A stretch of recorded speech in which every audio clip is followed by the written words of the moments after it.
Hey guys, it's Jessie V. So today I'm going to be telling you guys a super embarrassing, kind of creepy story time. This happened probably when I was around, 11 years old, which means that my sister would have been 8 because we're about 3 years apart. It was around Christmas time. I would say it was the first week of December. My mom had put all the Christmas decorations around the house. We had the tree up. I mean, my mom goes like full out for Christmas. There's just decorations everywhere. We even have a feather tree. A feather tree. Like, why do we have a feather tree? It looks like a feather duster. But I guess she likes it, and that's okay, Mom.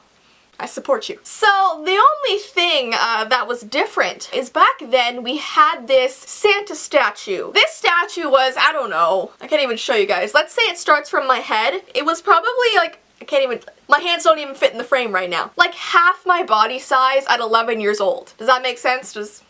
Yeah. And what happened was, this Santa had this little red button on his standing platform thing, and when you pressed it, he'd do this thing where his hands would be on his hips, and he'd like do this as he sang Christmas songs. Like his hips would just move, and he'd just sing these random songs, like Here Comes Santa Claus. Here comes Santa Claus, here comes Santa Claus. I think Elvis sang that. I don't even know. And like, Santa Claus is coming to town. He wasn't that dramatic about it, but you know what I mean. He sang like Santa songs. And the first couple Christmases, it was fine. He had a really great voice. He was happy. My sister and I would like dance around him. It was fun. And then when I turned 11, things with me and that Santa statue just changed. As he got older, I guess the voice he made got deeper and deeper. He started sounding very strange, like not like Santa anymore, but my parents still kept him, and when his hips would move, they'd make this like kind of squeaky noise. Like it sounded like hands going down a chalkboard. It was really creepy. Like everything about this Santa was just, he freaked me out. I remember trying to kind of avoid him when I walked around the house. I tried not to look at him. When someone would press him, I'd be like, stop! Turn him off. I didn't like him anymore. And I feel like my sister kind of got the same vibes, but she never really talked to me about it. And then this is where it's kind of embarrassing, kind of weird.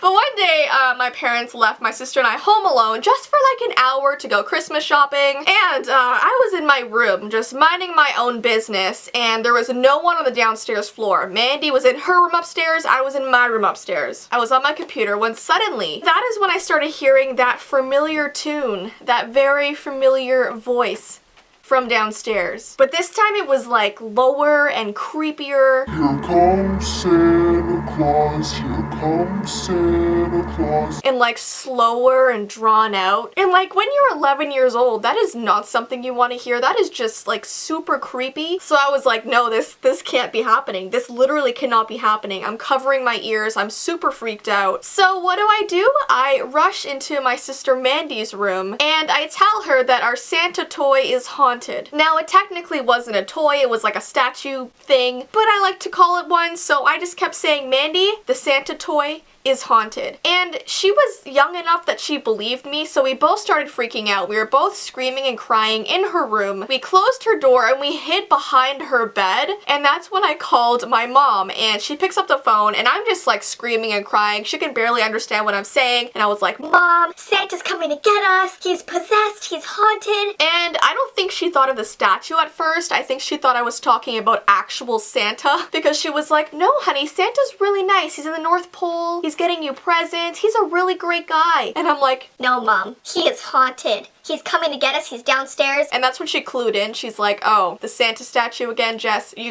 gotta get over that. I can't even tell you guys how scared my sister Mandy and I were in her room at that point. We were actually both shaking, just profusely crying, to the point where my parents couldn't even shop anymore. They had to literally come home to be with us. I remember my mom being so frustrated with me because I was the older sister, obviously, and I shouldn't have been scaring my younger sister, which which I wasn't even doing purposely. I literally thought the Santa was coming to get us, but I could see where my mom was coming from. You know, I should have been taking care of my sister, not completely freaking her out while my parents were gone, because I think she was so scared that she couldn't sleep for a good 2 weeks after that. She kept having to sleep on my mom's bed, which my mom wasn't too happy about. But basically what I found out, because I was just so silly and did not think logically back then, was that obviously the Santa statue was running out of batteries.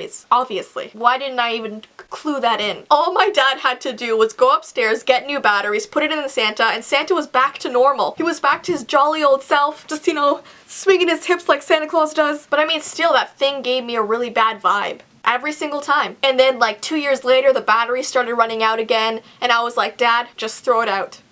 Throw it out, please. So yeah, we don't have that Santa anymore, which kind of sucks because I wanted to show it for this video. Actually, it doesn't suck. I'm kind of glad we don't have it anymore. But there's like pictures that I put throughout this video that kind of looked like what it looked like. That wasn't the actual thing, but close enough, you know? So if you guys have a singing Santa, watch out. Keep changing those batteries, okay? Anyway, so guys, I hope you enjoyed this really stupid story time. All my social media is down below, along with my vlog channel and my P.O. Box information, so check that out. And until next time, guys, bye!